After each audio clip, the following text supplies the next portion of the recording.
kontrabanda ham qilganman. Bambiyoshga sotganman. $1 million ishlashni orzu qilardim. Bo'lmaydi. Ko'p pul yig'ib bo'lmaydi. Bu nepravильно. Onamni tilla taqinchoqlarini sotib ochganman. Bitta oilani baxtli qilaman desang, o'g'il farzandingni o'qit. O'zi Abdulla aka, hozirgi vaqtda oliy ma'lumotli bo'lish shartmi biznesmen bo'lish uchun? Eng muhimi tanishlaring yo'q sizlarni. Biz ko'chalardan karton, bakalashkamiz butulka to'yis yig'ardik. Kefir butulkasi ayniqsa qimmat bo'lardi. Boylik bu olov deyman men. Pul muhim rol o'ynaydi. Nech pul bir oyda zo'r daromad degani. $10 ming bersam rozi bo'lmaysizlar. 2 yil sudralib yurdim. Bir so'm foyda yo'q. Men o'zim istiqbolda ishlayman, upravlaychi bo'lib, gul magazinda haftasiga $50 topolmagan bola 20 sekundda $50 ishlashni boshladi. Nimaga? Nimaga aynan pul? Hamma narsani pul bilan o'lchab bo'lmaydi. Bu yaxshi emas. Sertsiya patriot. Ularga otib bo'lib beraman, ustimga chiqishadi. Misol uchun, juda ham ko'p akalarimiz o'ylayaptiki, meni oilamga pul kerak faqat deb o'ylayapti. Bitta Palma kompaniyasini o'zini ehsoni 1,988 million so'm bo'lgan yil davomida. Qarz bermayman. Hech kimga.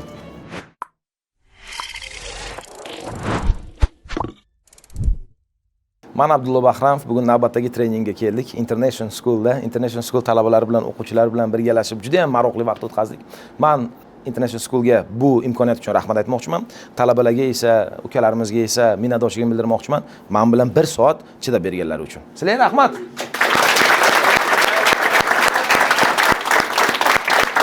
Palma kompaniyasi asoschisi Abdulla Bahramov. Assalomu alaykum, hammalaringizga. Kayfiyatlaringiz yaxshimi? Charchamayapsizlarmi? Xo'p.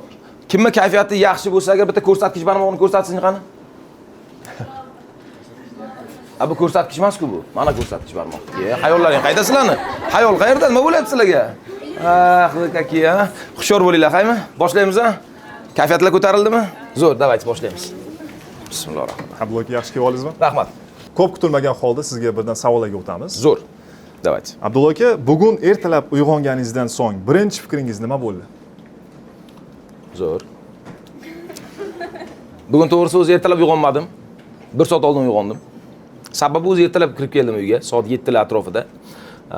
7 atrofida kirib keldim va birinchi o'ylagan narsam International School haqida. Nimaga? Chunki yotish oldidan shu narsani o'ylab yotgandim. Kim ertalab uyg'onishga qiynaladi? Qo'l ko'tarsin. Da. Chunki ertalab turganda mas'uliyatli narsa agar sizni kutayotgan bo'lsa, ertalab uyg'onishingiz uchun siz avtomatik tarzda uyg'onasiz. Ya'ni budilnik bo'lish shart emas. Agar siz ertalab qanaqadir muammoni yechmaydigan, uncha mas'uliyati uncha kuchli bo'lmagan narsa agar sizni kutayotgan bo'lsa, agar siz ertalab uyg'ona olmaysiz. Ya'ni uxlab qolasiz, siz uchun uncha vajni bo'lmay qoladi bu narsalar. Shunaqa. Bugun ertalab uyg'ongan vaqtim International School haqida o'yladim. Juda yaxshi, rahmat. Birinchi hayolim kelgan narsa. Abdulla aka, endi немного личныйga o'tamiz. Да, без проблем. Вы на русском можете задать вопрос, я на узбекском отвечу. O'zingizni umr yo'lingizda qanday joylarda tahsil olgansiz? Zo'r. Biz endi maktabdan boshladik birinchi galda. Maktab o'qidik. Maktabda o'qigan davrlarimizda men ayta olmayman eng zo'r o'quvchi edim deb, lekin men juda ham staratsa qilardim eng zo'rlar qatorida va eng zo'rlar safida bo'lishga. Har doim harakat qilganman. Endi idealni odamni o'zi yo'q, bilasizlar. Kim 2 olgan maktabida? Bormi shunaqalar? Men olganman misol uchun. Menda bo'lgan 2 baholar. Bu endi strashni degani emas. Chunki har tomonlama universal bo'la olmarkanmizda, hamma fandan zo'r bo'la olmarkanmiz.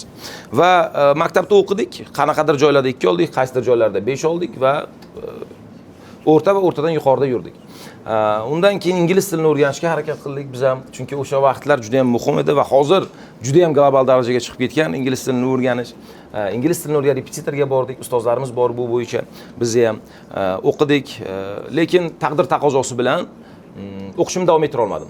Sababi men bitta o'g'ilman, eng kenjasiman, 2ta opam borlar. 2ta opamni o'qishlari vajniroq edi menga qaraganda. Nimaga? Chunki bir kun kitob olib o'qiganimda shu ustozlarning so'zlarini eshitib qolgandim. Agar bitta oilani baxtli qilaman desang, o'g'il farzandingni o'qit. Bitta oilani baxtli qilaman desang. Agar jamiyatni baxtli qilaman desang, qiz farzandingni o'qit degan iborani eshitib qolgandim. Va o'shanda tushundimki, birinchi o'rinda biza agar imkoniyat bo'lsa, agar oilada qiz farzandlarimizni oliy ma'lumotli qilishimiz. Chunki ular nasl davomchilari, chunki ular farzandlarga tarbiya beradi. Butun jamiyatning o'zgarishiga sababchi bo'ladigan muhim personajikaliklar. Shuning uchun men o'zimni o'qishimdan ko'ra opalarimni o'qishini afzal bildim va ular oliy dargohlarda o'qidilar, Singapurskiy va shunga o'xshagan finansiy yo'nalishlarda o'qishni bitirdilar. Biz esa tadbirkorlikka sho'ng'ib ketdik. Mehnat. Juda ham yaxshi. O'zi Abdulla aka, hozirgi vaqtda oliy ma'lumotli bo'lish shartmi biznesmen bo'lish uchun? Qarang, biznesmen bo'lish uchun shart emas, lekin oliy ma'lumotli bo'lgan zo'r. Nimaga men sizga tushuntirib beraman. Oliy ma'lumotli bo'lish uchun necha yil vaqt sarflaydi inson? 4 yil, 6 yil, yana nima? 7 yil, da va hokazo. Lekin qaranglar. Sizlar o'qisangizlar ham shu umrlaringiz o'tadi. O'qimasanglar ham shu umrlaringiz o'tadi. Lekin mana shu maktabni bitirgandan keyingi periodda sizlar zo'r biznesmen bo'lib ketish ehtimollaring 0 ga teng. Ya'ni 0.01 ga teng deylik. Maktab yoshida zo'r biznesmen bo'lib ketishlaringning ehtimoli juda past. Nimaga aytsak, agar hayot tajribasi yo'q, bilim slabi, ko'nikmalar slabi, eng muhimi tanishlaring yo'q sizlarni. Sizlarni qo'llab-quvvatlaydigan o'rtoq tanishlaring yo'q. Shuning uchun bu yoshda faqat ilm olish kerak. Baribir o'tadi. Bu yoshni oddiy ishlarda ishlab o'tkazishni tavsiya bermayman. Bu yoshda ilm olishni tavsiya beraman. Baribir bu umr o'tadi. Xohlaysizmi, yo'qmi?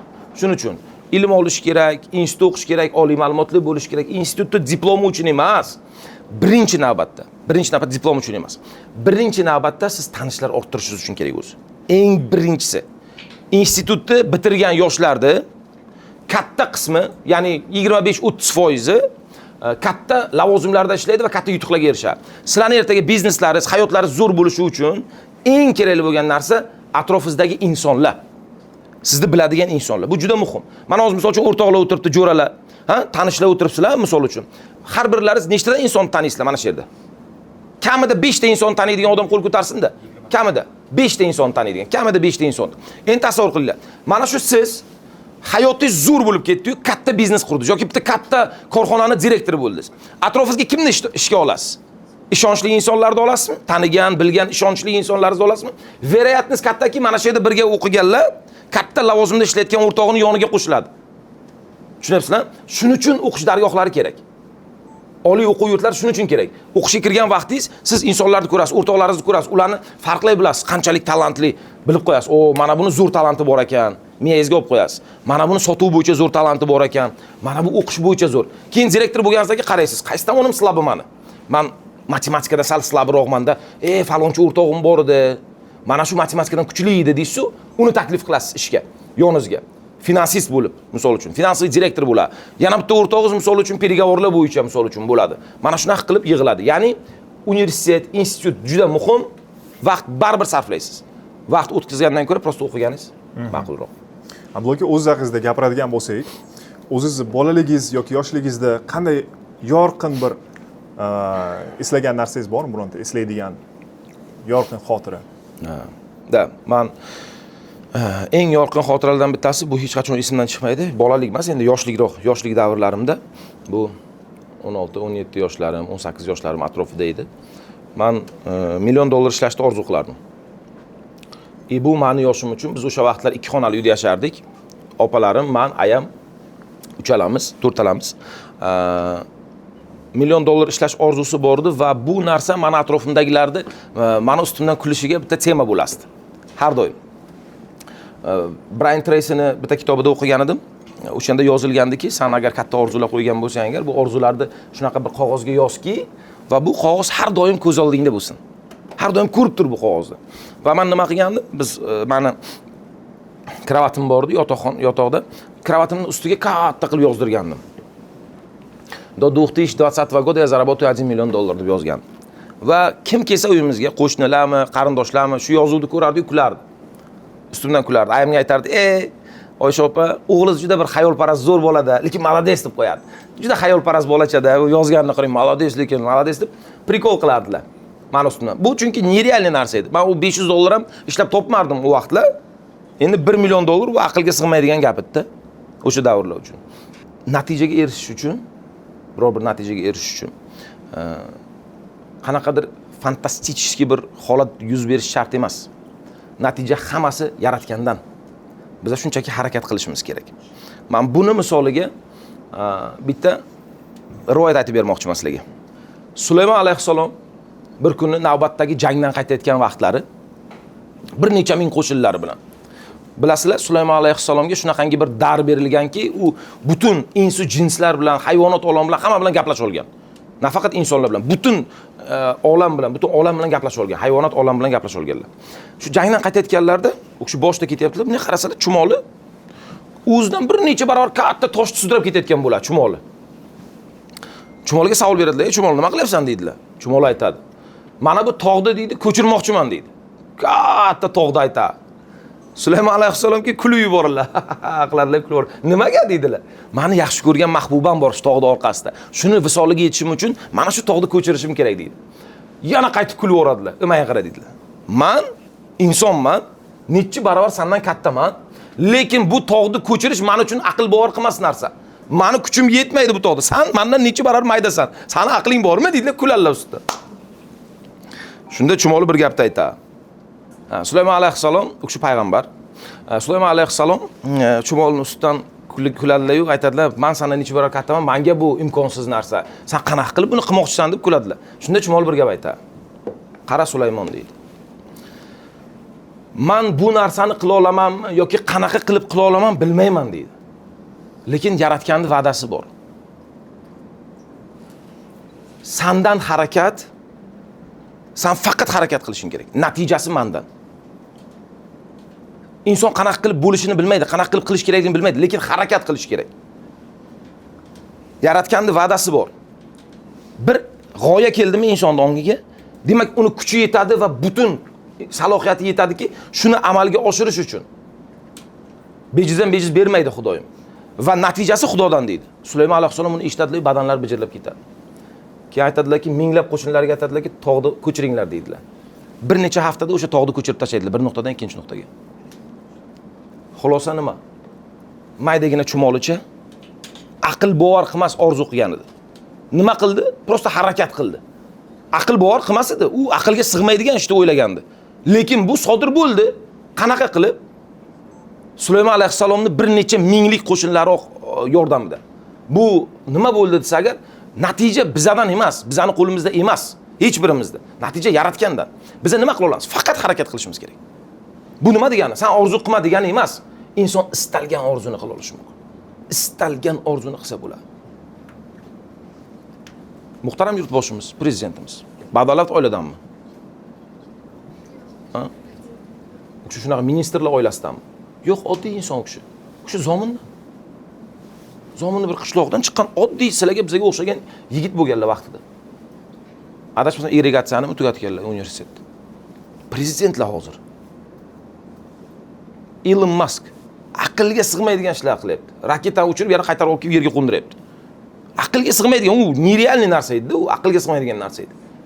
Men eslayman, bundan 20 yil oldin bunaqa telefon bir-birini ko'rib gapiradigan telefon yo'q edi. Ya'ni hozirgi mana Telegram, WhatsApp degan nimalar yo'q edi. Video vizov degan narsa yo'q edi. Bu aqlga sig'maydigan narsa edi. To'g'ri, telefonda gapirish mumkin edi, lekin videoni ko'rib gapirish aqlga sig'maydigan narsa edi. Lekin hozir bor. Qachondir orzu bo'lgan va qachondir kimning xayolida bo'lgan narsa hozir mavjud. Lekin bizning hozirgacha aqlimiz yetmaydi. Qanday qilib ishlaydi deymiz, a? Hozirgacha aqlimiz yetmaydi. Kimning aqli yetadi? Video yana dunyoni boshqa nuqtasida одновременно ko'rib gapirasiz. Amerikadagi inson.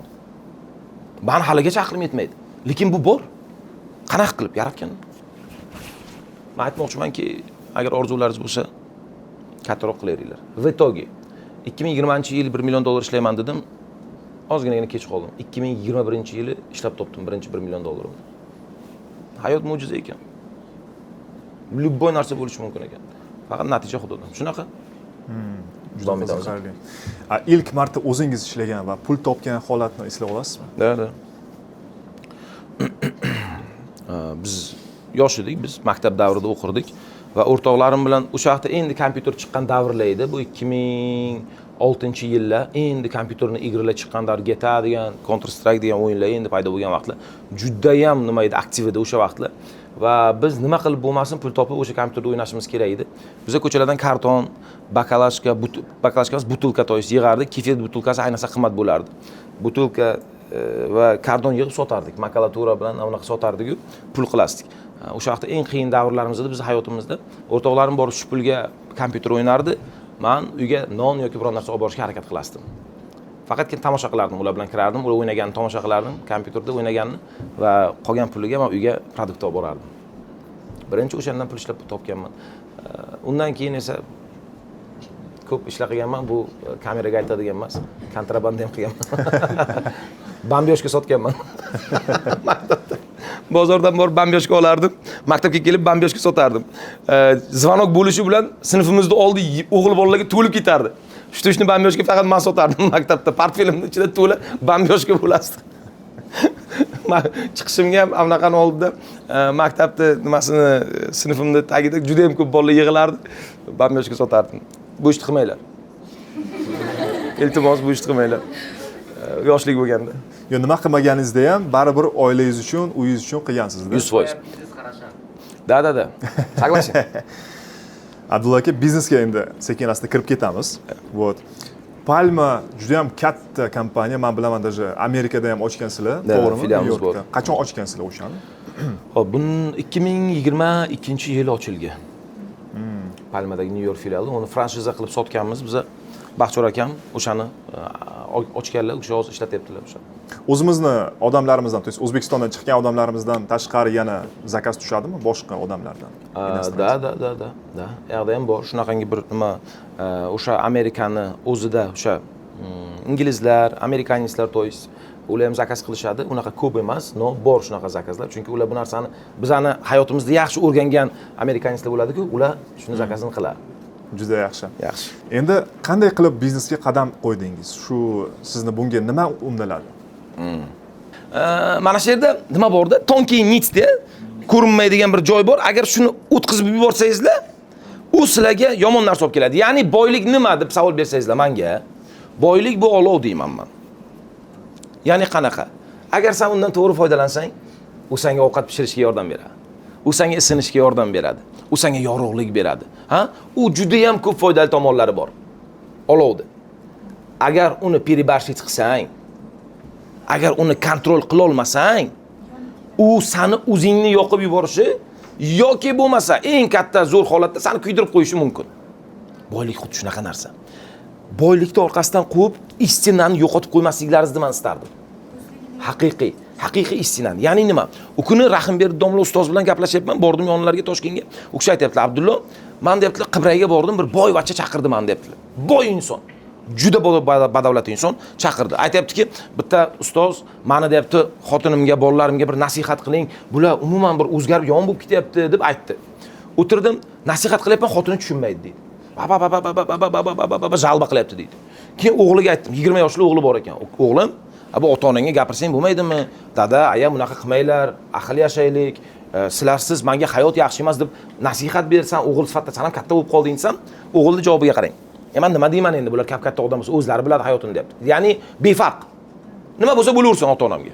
Nimaga aytsa, agar uni kami ko'sti yo'q, uni jentrasi bor, uni puli bor, uni hamma narsasi yetarli u bolani. Xotinni ham xuddi shunaqa, erda ham xuddi shunaqa.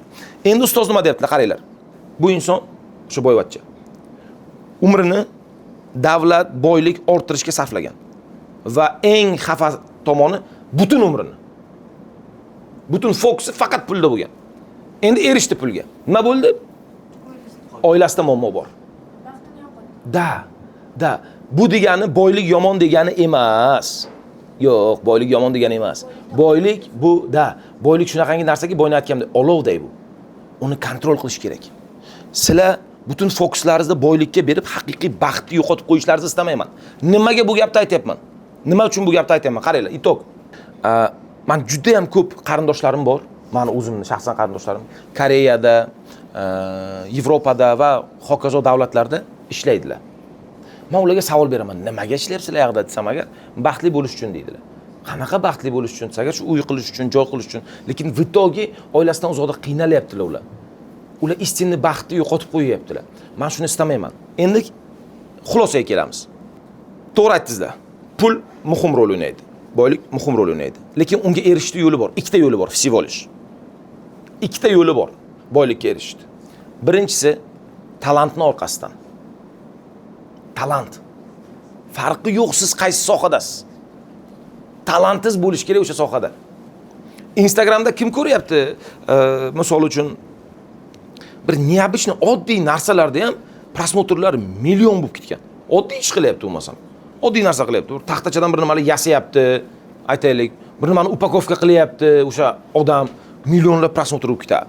Nimaga desa shuni talanti bor. Birinchisi talant orqasidan zo'r hayot kechirish mumkin. Ikkinchisi biznes. Ikkinchisi biznes. Agar shuni ikkalasini birlashtira olsa, zo'r hayot kechiradi.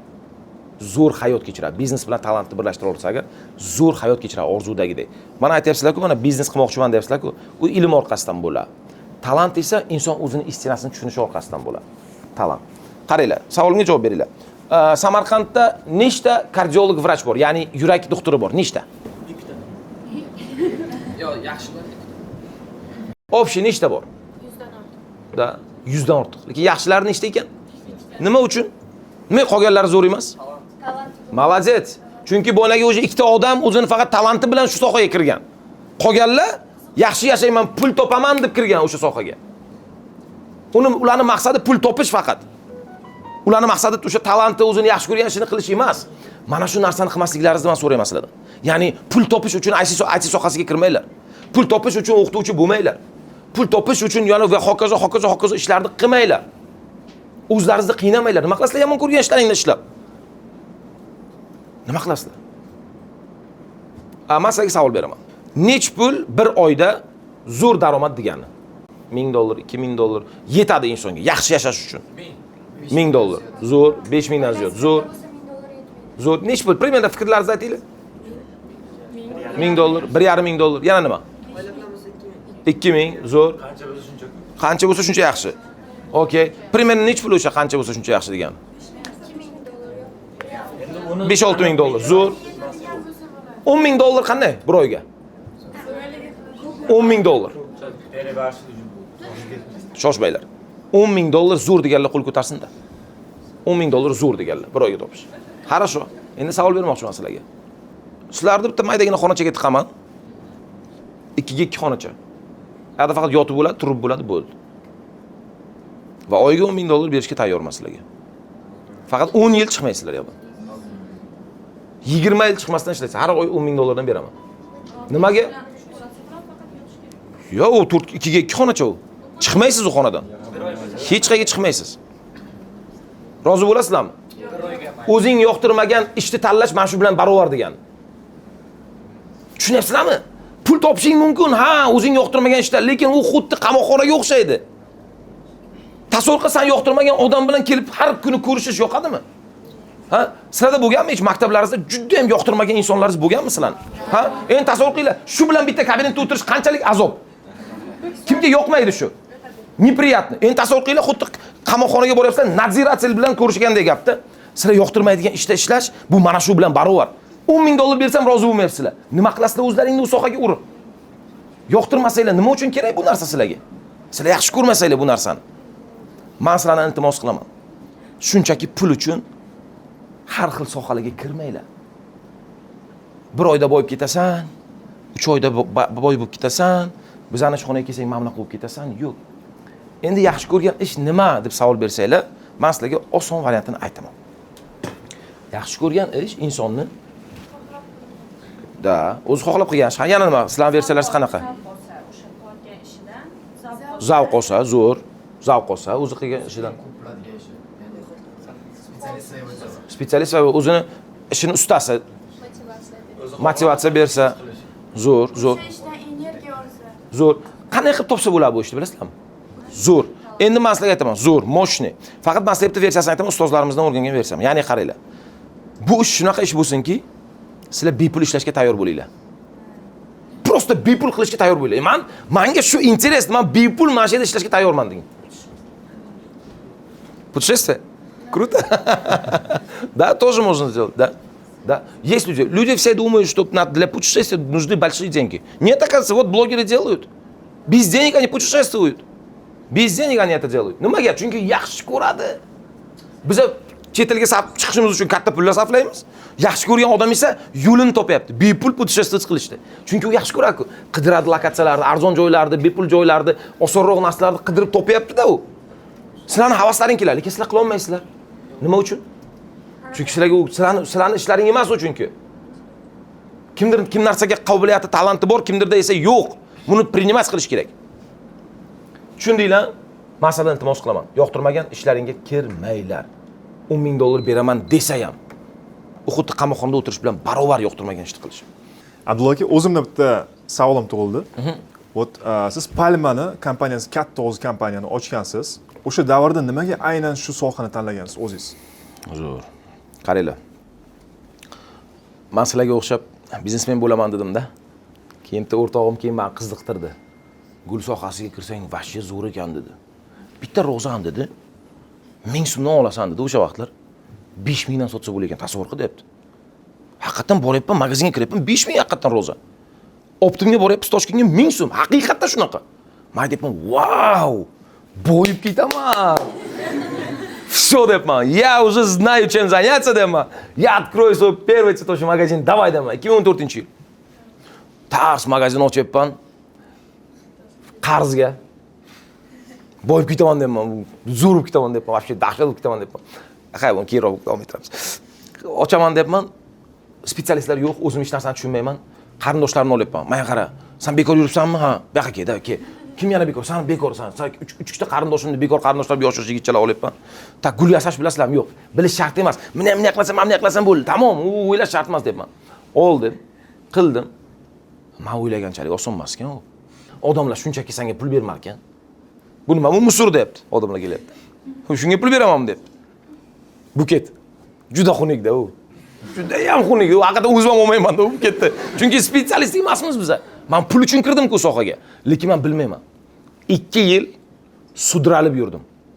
Bir so'm foyda yo'q. Men o'zim istiqbolda ishlayman, upravlaychi bo'lib, bu yerda 3 ta ishchi ishlaydi. Erdan istiqboldan oylik olaman, kelaman uchalasiga beraman. Oylik olaman, kelaman uchalasiga beraman. 2 yil 0. 0.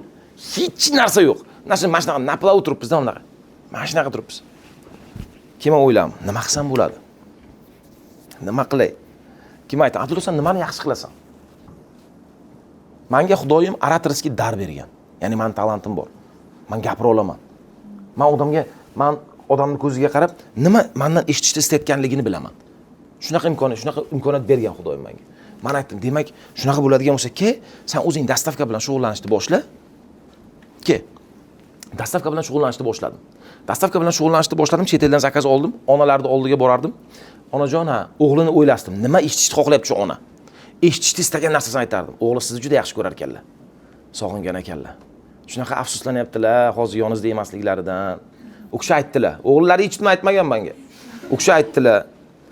Onam butun umr yonimda bo'ldilar. Meni avaylab, asrab, katta qildilar. Har doim erkaladilar. Men katta bo'lib, pul topib, chet elda yuribman onamdan uzoqda. Onam esa meni har kun sog'inadilar. U gaplar bilaman-ku, eshitish xohlayaptilar. U kishi yig'layaptilar. Men aytdim, uni videoga olish kerak. Ikkinchi soat shogirdimni oldim, qo'liga telefon berdim, davay, videoga olasan. 20 sekund video. Xuddi shu holat повторяться qilinyapti. Ayol kishini yuzlariga qarab nima eshitishni xohlayotganliklarini o'ylayman, bilaman va o'sha gapni aytaman. Ular yig'laydilar. Videoga olamiz, o'g'illariga yuboramiz. O'g'illari ham xursand, o'g'illari ham yig'laydilar. Gul aytaylik, $50 bo'lsa, misol uchun zo'r buket, hozirgi davrga kelibdi. $50 bo'lsa, o'g'illari $50 dastavka uchun yuborishni boshladi odamlar. O'sha vaqtlar. Men 20 sekund gapirib $50 pul ishlayapman. Gul magazinda haftasiga $50 topolmagan bola 20 sekundda $50 ishlashni boshladi. Nimaga? Nima uchun? Chunki yaxshi ko'rgan ishini qilyapti u. Men prosta yaxshi ko'rgan ishimni qilyapman. O'zimni qiynamayapman, gul yasamayapman, buket yasamayapman. Prosta men yaxshi ko'rgan ishimni qilyapman. Menga yoqadi bu ishni qilish. Даже men uni bepul qilishga tayyorman. Keyin bu narsani rivojlantirishni boshladim. Odamlar so'ramasa ham tortib borishni boshladim. So'ramaydi hech kim. Ayt, kallasi kelmaydi ular aytish. Yo'q, men olib boraman o'zimdan bilib. Shamcha qo'yishni boshladim. Ferverk, xlapshka, muzika aytmayapti, muzika, keyin fotoapparat, keyin video kameralar, keyin bolalar, keyin jamoa, asta-sekin 20 kishi, keyin 25 kishi, keyin 30 kishi. Tabriklar kuniga 20 ta bo'lib ketgan. Uspevать qilmayman. 24 soat uxlamasdan, Amerikadan kechasi bilan zakaz olib chiqaman uxlamasdan, ertalab bilan yuraman. Faqat mashinada uxlayman. Bitta lokatsiyadan ikkinchi lokatsiyaga borgancha. Uxlayman, turaman, zombi. Ta ish, faqat ish. Keyin ilm olishni boshladim. Bunaqa bo'lmasdi. Ilm olishni boshladim. Nimadir noto'g'ri qilyapman men. Pulim ko'p haqiqatda, lekin charchayapman. Yashamayapman men. Pulim bor. Ya'ni olov menga zarar keltirishni boshlayapti. Ota-onamni ko'rmayman. O'tirib uzun qila olmayman. Tug'ilgan kunimda ham ishlayman, yangi yilda ham ishlayman, bayramlarda ishlayman, zanitman. Chunki bayramda ish ko'p bo'ladi-da. Постоянно zanitman. Ya'ni olov menga zarar yetkazishni boshladi. To'g'ri pul ishlayapman.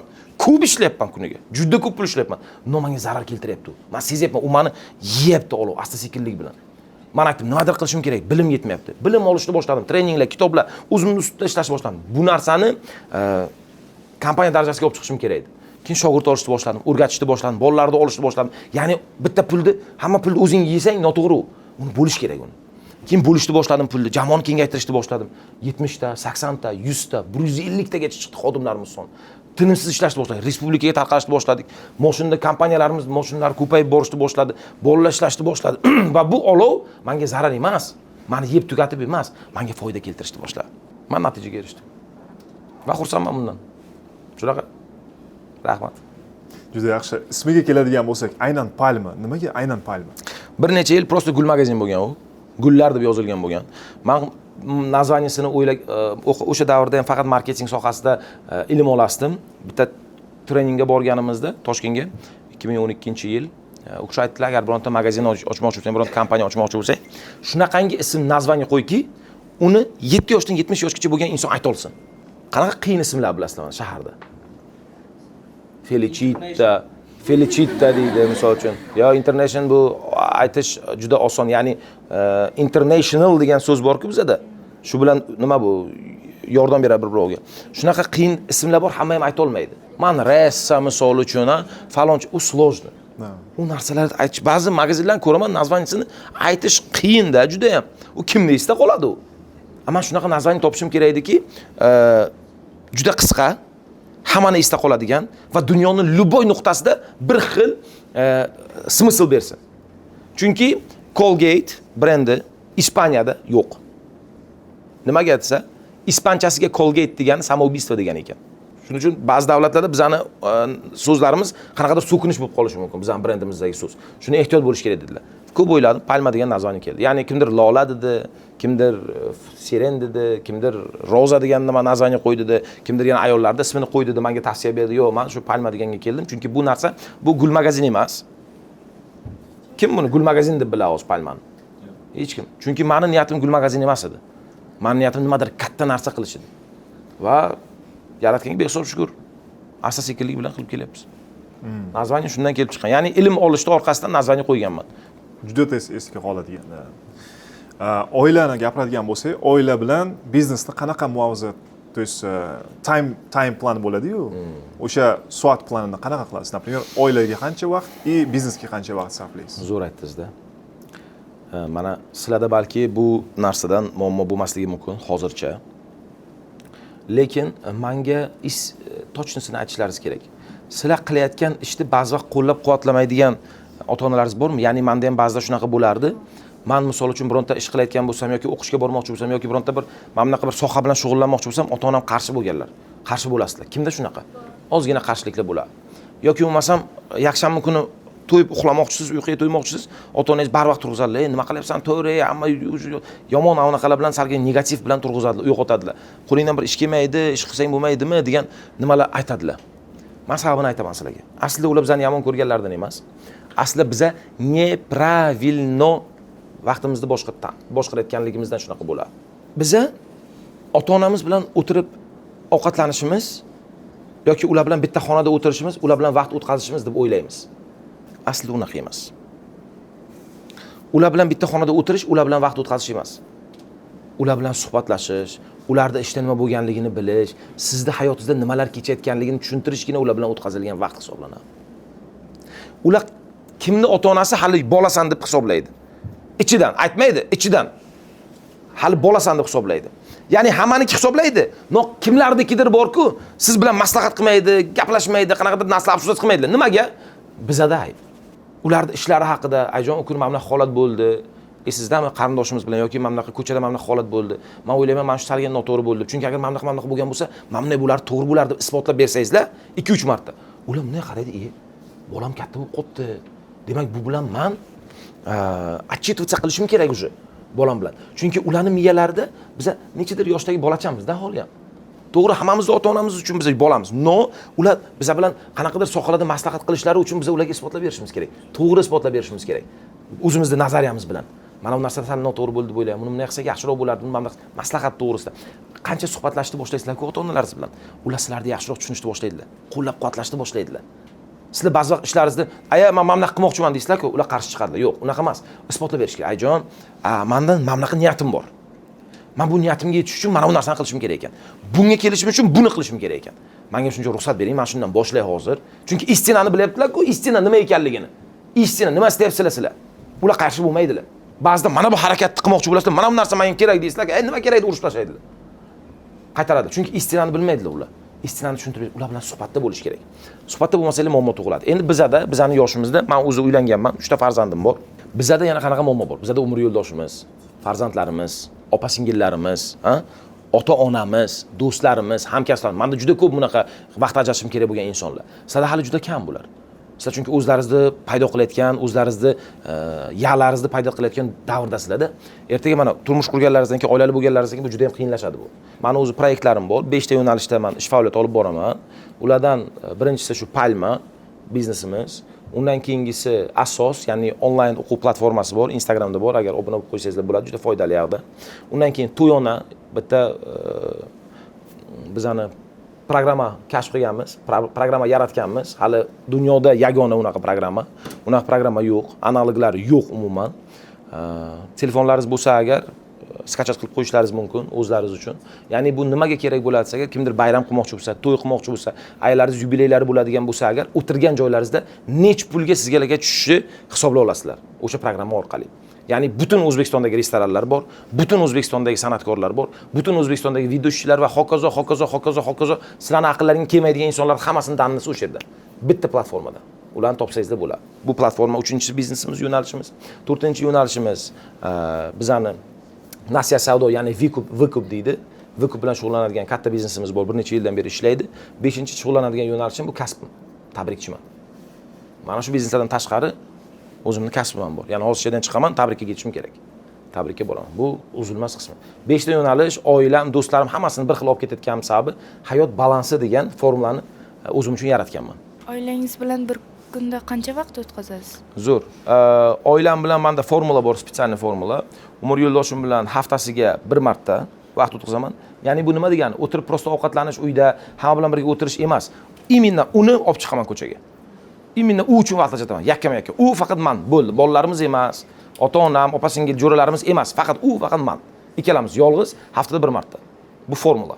Onamga haftada bir marta vaqt ajrataman. Ikkalamiz faqat yolg'iz. Opa-singillarimni haftada bir marta yig'aman, hammamiz birga o'tiramiz. Farzandlarim bilan haftada 2-3 marta o'ynayman. Yoshmoqlovchi o'ynaymiz, misol uchun. Ularga ot bo'lib beraman, ustimga chiqishadi, misol uchun. Ular bilan nimadirlar qilamiz yoki misol uchun mozaika yasaymiz, misol uchun multfilm ko'ramiz, qo'lamachoq o'ynaymiz va hokazo. Ularga ko'proq vaqt ajrataman hammaga qaragan. Farzandlarimga eng ko'p vaqt ajrataman. Qanaqa qilib bir kunlik ishga hammasi ulgurish mumkin? Zo'r. Formula borda. Juda ham ko'p odam mana shu formulani qilmayapti. Meni qiynaydigan narsa shu. Juda ham ko'p akalarimiz o'ylayaptiki, meni oilamga pul kerak faqat deb o'ylayapti. Aslida unaqa emas. Aslida unaqa emas. Ko'p pul kerak emas. Hozir aytyapsizlar, mana $1000 deyapsizlar. Juda ham ko'p odam $1000 topadi, lekin haligacha ishlashdan to'xtagani emas. Haligacha faqat tinimsiz ishlayapti. Ertalabdan kechgacha ishlayapti. Hayotning lazzatini yo'qotib qo'yapti. Ya'ni olov bo'ynagi men aytganimdek, men baxtli bo'laman deb tinimsiz pul qilyapti-yu, lekin pul vitoga unga baxt olib kelib qo'ymayapti. Unga zarar keltiryapti, uni o'zini yoqib yuboryapti. Meni formulamda esa одновременно pulingiz ham ko'payadi, sevgi ham ko'payadi, oila ham ko'payadi, sog'liq ham ko'payadi, o'zingiz ham o'sasiz, o'zingiz ham rivojlanasiz. Men shunaqa formula bilan yashashni yaxshi ko'raman. Har taraflama bir xil o'sish. Men nech pul topishimni muhim emas, o'ylayman. Men nech pul ehson qilganim muhim, ya'ni. O'tgan yili bitta Palma kompaniyasini o'zini ehsoni 1,988,000,000 so'm bo'lgan yil davomida. Bu degani priblizitsiya $150,000 bir yilda qilganmiz. Bu meniki emas, shaxsiy meniki emas. Bu kompaniyani o'ziniki. Sal boy bo'lishni boshlaysiz, pul tejashni boshlaysiz-ku, buni anglab yetasiz. Chunki odamga ko'p pul kerak emas, mana aytyapsizlar-ku.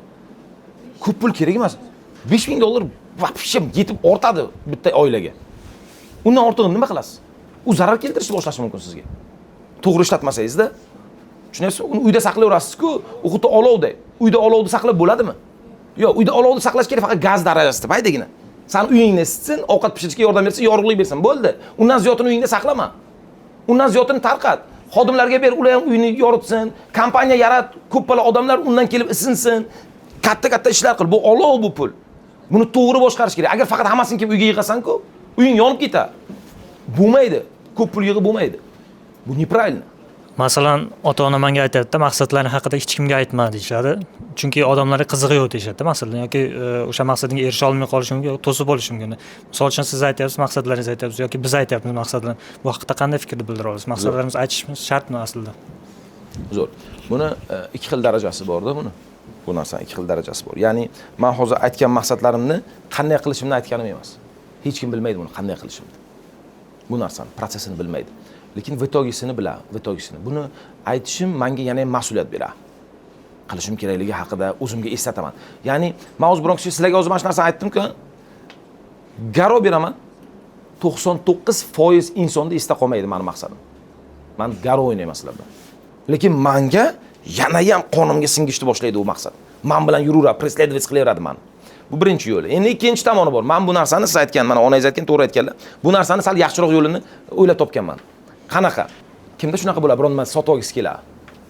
Qimmatbaho narsa o'ziga. Qanaqa narsa sotib olgaring keladi o'zlaringga? Soat qanaqa? Qimmat soat, zo'r. Yana nima? Mashina sotib olgisi keladi. Telefon sotib olgisi keladi. Katta kutubxonangiz bo'lishini xohlaysiz. Nimadir sotib olgisi keladi o'zingizga, xatel keladi. Menda ham bordi shunaqa. Men misol uchun hozir Gelenwagen sotib olgim kelyapti. Gelenwagen. Mashina bor, Mercedes mashina, Gelenwagen. Uchun narsa sotib olgim kelyapti. Xo'p, unga pul bormi desa, yo'q, unga pul yo'q. Nima bor desa, agar xohish bor, yo kredit noto'g'ri. Nima borsa xohish bor. Bilasan, men nima qilaman bu yo'lda? Buni qilaman. Hamma jo'rlarimga, hamma tanishlarimga aytaman. Men Gelenwagen sotib olyapman deyman. Qachon deydi? 1 oydan keyin, 1,5 oydan keyin keladi deyman. 2 oydan keyin yoki keladi deyman. Kelyapti, Germaniyadan sotib oldim, kelyapti deyman. Hazil tariqasida aytdim-da. Hammaga, "Yo'q, qanaqa rang?" deydi. Keyin men uni tasavvur qilishni boshlayman. Ha, grey rangi deyman. Grey rang. Qanaqa? Oxirgisi 5 sekundda chiqadigani bor-ku, yuzga shunaqasidan. Salon qanaqa? Salonimi? Salon oq. Wow, zo'r-ku deydi. Ha, miyamda ular savol beraveradi, men javob beraman. Qancha vaqtda kelyapti deydi-ku. Hozir nima zavod bilan gaplashdik, hozir bitta doполнительный funksiya qo'shyapti. Hozir yo'lga chiqadi. Detalni hamma narsani aytib beraman-ku, lazzatlanaman. Xuddi o'zimda olganday bo'laman. Olganday bo'laman-ku, uni keyin sotib olish shart emas. Xuddi olganday bo'lasiz-da. Ya'ni inson nimaga biror narsa sotib olgisi keladi? Maqtanish uchun. Vitogi maqtanish uchun. Maqsadingizni aytasiz-ku biron kishiga. Maqtanib bo'lasiz-ku hammaga. Uni lazzat qolmaydi endi. Uni erishishga hojat yo'q bo'lib qoladi. Shuning uchun odamlar maqsadga erisha olmaydi. Ko'p holatda tushunyapsizmi? Siz uni lazzatini olasiz, hammaga aytgandan keyin, "Men buni qilyapman, men buni qilyapman, bunday o'qimoqchiman" deysiz-ku. Hamma "Yo'q, zo'r, va, молодец" deydi-ku. Lazzatini olasiz-ku. Unga keyin erishish kelmay qoladi. Men buni sal xitri yo'lini o'ylab topganman. O'zimni xatelkalarimni hammaga maqtanib chiqaman, jo'rlarimga, tanishlarimga, hammasi. Keyin 2 oydan keyin nima bo'ldi deydi-ku. Bo'ldi, atkaz qo'yardim deyman. O'zi pul yo'q o'zi Gelenwagen olishga. Qani o'zi 350 ming dollar. Ortiqcha pul bormi? Boyni aytgandek, uyda pul saqlamaymiz. U olov u. Uyda pul saqlaysiz-ku, boyni aytgandek. Ana shunaqa ahmoqona narsalarga pul sarflashni boshlaysiz. Qarz masalasida qanaqa qaraysiz? Yaxshimi yo yomonmi? Qarz olish yaxshi, berish yomon. Yo'q, aslida men qarz olmayman. Umuman qarz bermayman. Hech kimga. Hatto eng qalin o'rtog'imga ham bermayman. Bitta yoshligimizda bitta katta bo'lgan bir qalin o'rtog'imiz bor edi. O'sha o'rtog'imiz mendan bir marta qarz so'ragandi, bundan bir necha yil ilgari. Yo'q, bermayman deganman. Lekin u unaqa gapirmay ketdi men bilan. Men o'zimga xulosa qildim. Demak, u men bilan pul uchun yurgan ekan-da. U o'zi uchun xulosa qildi, men o'zi uchun xulosa qildim. Indamasdan qo'ydim. Lekin yillar o'tdi, yana qaytib keldi. Yana o'zi qalin o'rtog'imiz. Tushunyapsizlar?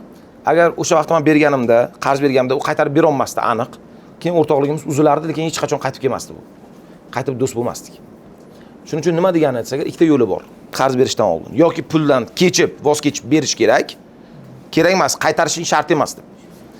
Yoki bo'lmasa bermaslik kerak. Berdingmi, kech puldan. Chunki qaytarib bera olmaydi. Ya'ni kim qarz so'raydi? Pul yo'q odam qarz so'raydi. U ertaga beraman, indin beraman degan odam bor-ku, u o'zini o'zi aldatgan bo'ladi. U ertaga ishlay olmaydi. Agar ertaga shunaqa pul ishlaydigan odam bo'lsa agar, u ertaga bir kun sabr qiladi. Umuman kategorik qarz bermayman hech kimga. Qarindoshim bo'ladimi, boshqa hech kimga. Komanda men aytmasam ham ishni o'zi avtomatik tarzda bajaradigan insonlar. Men aytishim shart emas. Har kuni soat nechida kelding, nima qilding, nima bo'ldi deyishim shart emas. Ular avtomatik tarzda bajaradi bu ishlarni. Komandani oliy maqsadi kompaniyani rivojlantirish. Xodimning oliy maqsadi ko'proq pul ishlash. Farqini tushunyapsizmi? U pul ishlash uchun keladi xodim ishxonamizga. Men shu bugun pul ishlab ketaman deb keladi. Komanda a'zolarim esa kompaniyani qanday qilib rivojlantirsam ekan deydi. Men esa ulardan so'rayman, nechta pul kerak senga bir oyga? Yaxshi yashashing uchun. Nimang bor? Kreditim bor, nechta pul? $500. Хорошо. Oilangga ro'zg'oringga nechta pul ketadi? $500. Yana nima kerak? Mana bunaqa xarajatlarim bor. Nechta pul? $500. 1,5 ming yetadimi? Bo'ldi. Mana senga $1,5 oylik. Sen o'ylama pulni. Sen kompaniyani rivojlantirib bo'ldi. Pul haqida o'ylama. Pul haqida men o'ylayman. Sen oilang haqida, sen ro'zg'oring, tashvishlaring haqida men o'ylayman. Sen kompaniyani o'ylab bo'ldi. Abdulla aka, bo'lmasam sekin-asta yakunlaymiz, lekin 3 ta maslahatingiz kerak. Demak, 3 ta kitob. O'zingiz juda ham ko'p kitoblarni o'qib, hayotni bilgansiz, juda ham ko'p narsani o'rgangansiz. Bolalarga qanaqa kitoblarni maslahat berasiz? 3 ta kitob. Xo'p, keling, bunday qilaylik. Men hozir bergan kitoblarim bu kimgadir yordam berish va kimgadir yordam bermasligi mumkin. Lekin men hozir aytmoqchi bo'lgan maslahatim esa hammalaringizga yordam beradi. Butun dunyoga kerak. 3 ta narsa sizlarni omadga erishtiradigan narsa. 3 ta. Всего лишь, eslab qolinglar, 3 ta. Birinchisi samostoятельный bo'lish. Birinchisi eng muhim narsa. Sizlar qaror qabul qilishni o'rganinglar. Qaror qabul qildinglarmi? Mas'uliyatni zimmalaringga olishni o'rganinglar. Prostaga emas. Mas'uliyatni bo'yinlaringga olishni o'rganinglar. Mas'uliyatli bo'linglar. Birinchisi samostoятельный qaror qabul qilish va mas'uliyatli bo'lish. Eng birinchisi. Ikkinchisi kommunikabelность. Ya'ni til topisha olish. Agar siz boshqa odam bilan til topisha olmaysiz, dugonangiz bilan, do'stingiz bilan, bitta joyda ishlaydigan odamingiz bilan kelisha olmaysiz, o'smaysiz dunyoda. Hech qanaqasiga. Hech qanaqasiga. Men qizlar uchun oddiy keys aytaman. Juda ham ko'p qizlar mana bunaqa turmushga chiqmagan vaqt ota-onasi aytadi: sen odam bo'lmading." Onasi aytadi anasi. Ertaga seni qaynonang bilan qaynotang ko'tingga tepadi ering. Bir ovqat qilishni bilmaysan, uy yig'ishtirishni bilmaysan, hech nimani bilmaysan deydi. Lekin shunaqa qizlar turmushga chiqqandan keyin zo'r kelishib ketadi qaynonasi bilan, eri bilan. Nimaga? Ishni bilmaydi. Nimani biladi? Kommunikabelni u. U gapni biladi u. Zo'r gaplasha oladi. Odamni ko'nglini ola oladi. Birinchi o'rinda ish bilishing emas. Birinchi o'rinda kommunikabelность. 1000 yil ilgari aytilgan. Ish bilganga 1 tanga, til bilganga 1000 tanga. Til bilgan degani bu общий языковой anaqani aytmayapti. Bu yerda kommunikabelностьni nazarda tutyapti. Sizlar kelisha olishlaringiz kerak hamma bilan. Istalgan odam bilan kelisha olish kerak. Bu ikkinchisi qilishlaringiz kerak bo'lgan narsa. Hayotlaringizni o'zgartirmoqchi bo'lsangizlar. Uchinchisi bu hammasidan qiyin. Missiyalaringizni topinglar. Nima uchun bu dunyoga keldinglar? Prosta tak kelmagansizlar. Shunchaki sizlarni yubormagan. Shunchaki bu hayvonlar keladi. Ovqat yeyish uchun, ko'chaga chiqish uchun va ko'payish uchun. Hayvonning vazifasi mana shu 3 ta. Agar sizlar missiyalaring topmasalaring, hayvondan farqimiz qolmaydi bizlarda. Nima uchun kelganmiz? Jamiyatga nima foydamiz tegadi? Nima qilaylik vatanimizga foydamiz tegsin? Nima qilaylik mahallaga, atrofga, ota-onamizga, yaqinlarimizga foydamiz tegsin? Men nima uchun bu dunyoga keldim? Savol beringlar o'zlaringizga. Topinglar. Oson emas, lekin kim topsa, zo'r hayot o'zgaradi. Shu 3 ta narsa hayotlaringizda eng muhim narsa. Men aytmoqchi bo'lgan gapim shu. Hammalaringizga rahmat.